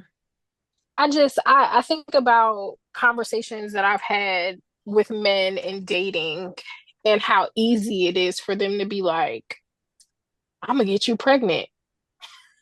Says who? Why is that a They think compliment? it's sexy to say that. Right. Yeah, That's not a compliment. I'm like God, the that's last man that said that to me. I said, you know I could die, right? And he was like, what do you mean? And I'm like, pregnancy, I could die. yeah. And then what's gonna happen with my baby that you wanted to get me pregnant with because you thought it was attractive to say that to me? Then what? What happens to my baby? What he say? He ain't have nothing to say. Then I was like, and then if I No, no, don't that's die, right. my edges, I'm gonna lose my hair, my teeth Mhm. could fall out, I could all of a sudden have acne, okay? All of these things are gonna It's be all wrong with facts. my body. All And then you got the because, weight. Then you got to lose the weight. right, because I gotta be Listen, sexy for that you. your I gotta be vagina's getting a stitched mom. up. It's a lot. You I'm might you like, might have a blood transfusion. Like there's so many things that go into pregnancy that people don't understand. We're literally pushing a human out of our vagina, guys. Like Listen, that's not listen. it's that's I did surgical right. it twice. process. I will never do it again. Everybody said, "When's that third baby coming?" I said, "Baby, this is the third It's our baby. Okay, That's baby. the Buy third the baby. that's book. That's it. the Buy the third third baby. Buy baby. the That's book. Support it. the third baby. Oh my Right. God. Okay, Because my cootie cat is tired. Okay, she's tired. I'm just like, Oh I man. really don't think men really understand. And I'm like, and that's why I'm so intentional about like, yeah, I don't have a baby yet because I'm not just having a baby with one of you random niggas. Yeah. I'm Yeah. not doing that to my kid, right? Because even if you and I don't work out, which is fine, you still got to show up for my baby. You still have to be a parent. Hmm. Right. Yeah. It's a So full-time job. It's a full-time job. you still got to So, be a parent. So, uh, you know, I wish her the best. I really do. A lot in my same. mind, I want to bully her and be like, "Bitch, we told you. You don't listen to Hmm. nothing. You're hard-headed." But Yeah. sometimes people have to learn the hard way. And maybe this is her learning the hard way, right? Hmm. Like the best way to learn is through life. You live long enough. Yeah. Yeah. Motherhood will humble So the shit out of you. That is one thing. Motherhood will humble the shit out of you. I remember when I was a young social worker and, I would be a school social worker talking to my parents. They'd be like, I'm sorry, are you a parent? And I'd be like, no, but I've been working with kids, yada, yada, yada. Look, now I get it. Now that I'm a parent, I be saying the same thing. A teacher come to me talking about something about my kids. I'm like, I'm sorry, do you have kids? Oh, you right. don't, right? Okay. So I don't really want to hear what you have to say. I'll listen to you if there's real concerns, but I'm like, baby, you can't tell me nothing. If you ain't Mm. parenting, Right. you don't get it. Which is so funny because my husband laughs at me now. He's like, oh, remember when you were a young social worker? You used to come home talking about they don't listen to me because they're like, do you have kids? And I'm like, listen, it's a different lens. It's a different lens, Hmm. Um, Yeah. I wish her the best though. I do wish her the best. Same. And hopefully she evolves from the experience. I hope Yeah. so. I don't know. From her actions so far, I don't know. Yeah. Yeah. I don't know. Do you want to do the last one before we close out? I Yeah, know. we can. I think that one will be interesting. I know a lot of people had things to say Okay. about that one, especially because it's religion based. Yeah. Yep. So this week, we see a viral clip of this couple, on the Dear Future Wifey podcast. Tidbit, Dear Future Wifey podcast was started by Lateris, who was looking for obviously his new wife after being divorced, and he was exploring that. And he's had like Derek Jackson on there. Yeah. He's had a couple run-ins with sketchy people, so this is no different. So he had this couple that is a pastor, and they were telling their testimony about how the wife was saying that he was she was ironing her now husband's clothes while he was going out to cheat. That was just like the little bit of it. That's the part that was going viral, but he was She doing a also lot of other said, crazy stuff. yeah, she said something Yeah. along the lines of like, he would say, "I hate being married to you," and she would say in response, like, "One day you'll love me." Yeah. So there's a lot of, and then, like, he abused her emotionally, apparently physically. There's a lot going on. So recent after this clip has gone out, Mm. they had a therapist on the session on to do a live like damage control type situation with the terrorist, the couple, and the psychologist. And they were trying to figure out why was this such a big deal, because they're now married, they're now pastors, and that is something that God had told her to do. That has been something, a sentiment that she has been saying, God, and he has also said, God has told me to do this They as gonna make their me a meme. excuse. Yeah. They gonna make me a meme. God has Yeah. told her to iron his clothes so he could cheat. Yes. Uh-huh. And the psychologist was like, what are you, what is Girl. happening? So, from a psychologist, a therapist, a bibliotherapist, how do you feel about this? Well, first of all, I'm gonna say it does sound wild, but being someone who was born and raised in the church, my grandmother raised me. I went to church 6 days a week. I'm not surprised to hear that because in her mind, she's probably thinking that this is about her honor before God.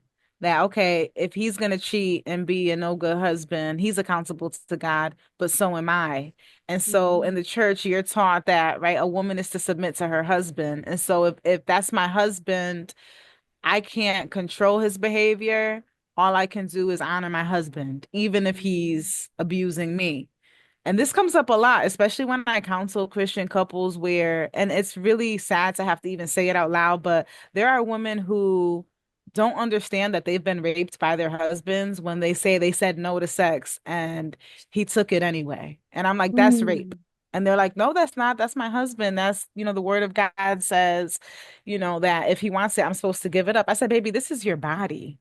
This is your body. Like your body doesn't belong to him because that's your husband. Yeah, you chose to marry him, but like if you say no, baby, it's no until you say yes. Right. So like Period. sometimes that's a big aha moment. You know what I'm saying? So I'm not really surprised to hear that she said God told her to be a faithful wife or to carry that mission out in a particular way. But what I would do is I would try to find a Christian-based book. Actually, there is one. Hold up. Let me go through my Rolodex right quick because I just recommended this book to a client. Dr. Anita Phillips. Dr. Anita Phillips, The Mm. Garden Within, Oh, where I the know war that with your book. emotions ends Yes. and the most powerful life begins. I really love this Mhm. book because not only is it rooted in, it's like a faith-based way to understand why Mm. nurturing yourself and your emotions is important, right? Because sometimes when we go to church, it's more about, well, God can heal the depression. God, like we're not gonna say we're depressed because words have Yes. power and God didn't make us to be depressed. We're just going to deny our depression and trust that the Lord will provide. And it's like, I like how Dr. Anita really dismantles that notion and really drives home the fact that, like, no, God created us as emotional, spiritual beings. And we honor ourselves and we honor God when we tend to ourselves and our emotional and mental health, our overall well-being.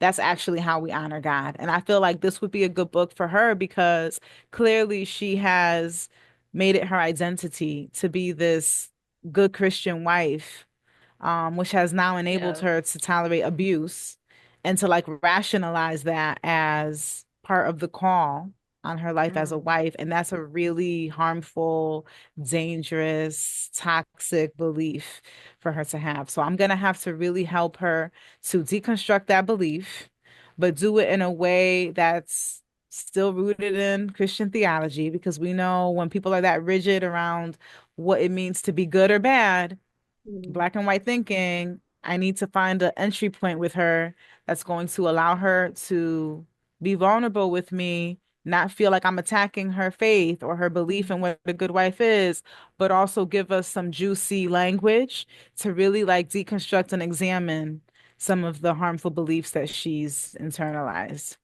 So that's where we would start. That's a good one. I think the thing that comes to my mind the most, like as somebody that has masked most of my life, right?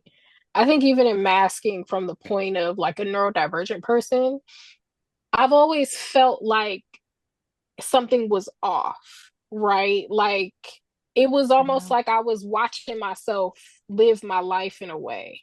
So when I hear people speak this way or say or use God, to me, that is the same as when neurodivergent autistic people have to mask. So Yeah. in my mind, I'm like, there has to be a feeling, right? Like Yeah. there has to be an inkling of like, I just want to go home and take this off, right? Or I want to be in a Mm. space where I can just be, right? Where I'm not Yeah. always having to, so on and so forth.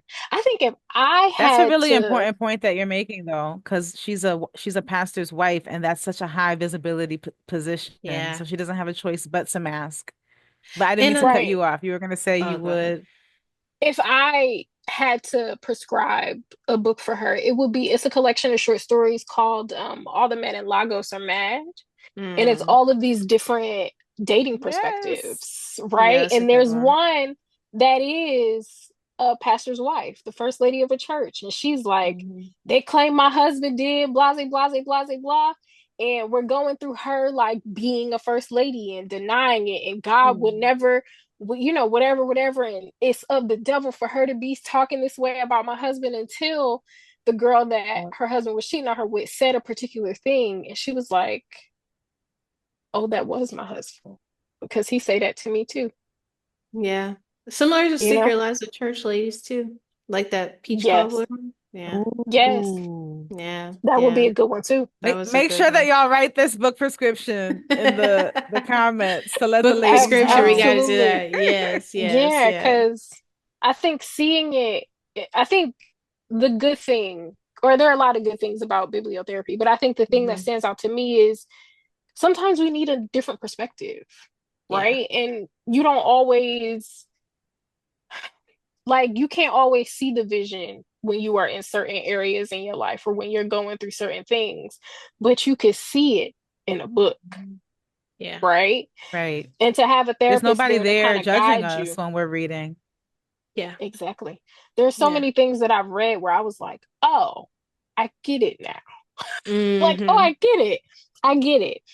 Because it's just you and your thoughts and your level of understanding. Um, but yeah, that's crazy. The whole time I was listening to that lady talk about some God led me to do, baby, not mine. Hmm. I don't know what God you talking Yeah. about. Might be a little Elmo statue on your dresser that you praying to, but not mine. I think that's also the Yeah. funny thing when it comes to when we have these conversations when it's dealing with Christianity and we see these folks saying like God told me to do this, but it's never like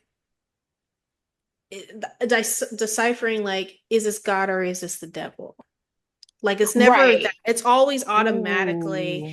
oh, Come it's on God. with it. Come on with it. It's Absolutely. always God. Every It's time. always It's God. all you, Jess, if you better speak a word because again, This like is I a said, there's never Yeah. duality. There's never duality. There's never, there's yeah. never duality. This is another reason why I love Uh-oh, Oh, friend. did we lose her? them. You froze. Uh Ruh-roh. Uh, uh, oh, sorry. Okay. It's you're okay. good. You're Yeah, I coming think you're back back. now. Am I back? I think so. I could hear my Kinda. husband struggling to take the tablets away from the kids to get them to bed. Okay, friend. We'll Okay, you're coming back. yeah, Yeah, you're I think coming you're back. good. I think you're good now. I was gonna say we'll let you go. I'm But you were gonna I'm say good something. now. Mhm. Oh no, I was just gonna say, and the day God saw me as black, ZZ and Yo Thomas don't shy away from the fact that demonic presence is real. And I Yes, really appreciated that because as a spiritual therapist, I know that when I'm working with somebody, sometimes it is a mental health issue, but baby, sometimes it's a spirit. it's a So spirit. Hmm. that's a very important point that you just made right there. Yeah, when I tell you that book validated a lot of feelings I had when it came to it's a lot. It's very validating. So I can't recommend that book enough, honestly. It's great. Kita.